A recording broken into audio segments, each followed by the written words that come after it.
భూమి మీద ఉండే ప్రతి మనిషికి డబ్బుపై ఆశ ఉంటుంది. ధనంపై వ్యామోహం లేని వారు చాలా అరుదుగా మాత్రమే ఉంటారు.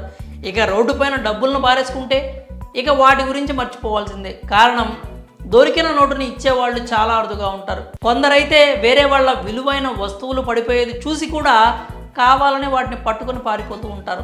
ఇలా చేయడంలో ఎక్కువ మంది మగాళ్లే ఉంటారు. అయితే ఇటీవల కాలంలో ఈ రేసులోకి ఆడవాళ్ళు సైతం వచ్చి చేరుతున్నారు. తాజాగా ఓ మహిళ చేసిన పనికి అందరూ షాక్ అయ్యారు. తెలంగాణ రాష్ట్రం నాగర్ కర్నూలు జిల్లాలో అచ్చంపేటలో ఓ షాకింగ్ ఘటన చోటు చేసుకుంది. అక్కడ బస్టాండ్లో ఉన్న ఓ బస్సు నుంచి ₹1,00,000 జారిపడ్డాయి. అయితే అదే సమయంలో బయట ఉన్న ఓ మహిళ ఆ డబ్బుల కట్టను గమనించింది. దీంతో నోట్ల కట్ట బస్సు నుంచి జారిపడటమే ఆలస్యం, తీసుకుని అక్కడి నుంచి ఉడాయించింది. అలా ₹1,00,000 కట్టను పసుపు రంగు చీర కట్టుకున్న మహిళ తీసుకెళ్లడం అక్కడే ఉన్న సీసీ కెమెరాల్లో రికార్డ్ అయింది. ఇక ఈ ఘటనపై సమాచారం అందుకున్న స్థానిక పోలీసులు అక్కడికి చేరుకున్నారు. స్థానికులు ఇచ్చిన సమాచారంతో ఈ ఘటనపై కేసు నమోదు చేసిన పోలీసులు దర్యాప్తు చేస్తున్నారు.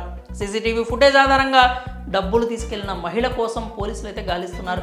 వీడియోను పరిశీలించినట్లయితే బస్సులో నుంచి డబ్బులు కింద పడగానే అక్కడే ఎల్లో చీర కట్టుకున్న మహిళ వెంటనే ఆ సంచిని తీసుకుంది. అంతేగాక రెప్పపాటులోనే అక్కడి నుంచి డబ్బులతో పరారైంది. ఇలాంటి ఘటనలు అనేకం జరుగుతూనే ఉంటాయి. అయితే కొన్ని సందర్భాల్లో దొరికిన డబ్బును బాధితులకు తిరిగించిన వాళ్ళు చాలామందే ఉన్నారు. గతంలో హైదరాబాద్లోని ఓ ప్రాంతంలో సొమ్ముతో ఉన్న బ్యాగ్ రోడ్డుపై పడిపోయింది. ఈ నేపథ్యంలో ఓ వ్యక్తికి కనిపించగా అది తీసుకొని పోలీస్ స్టేషన్లో అప్పగించారు. సుమారు 30 లక్షల విలువ చేసే సొమ్ము ఉంది.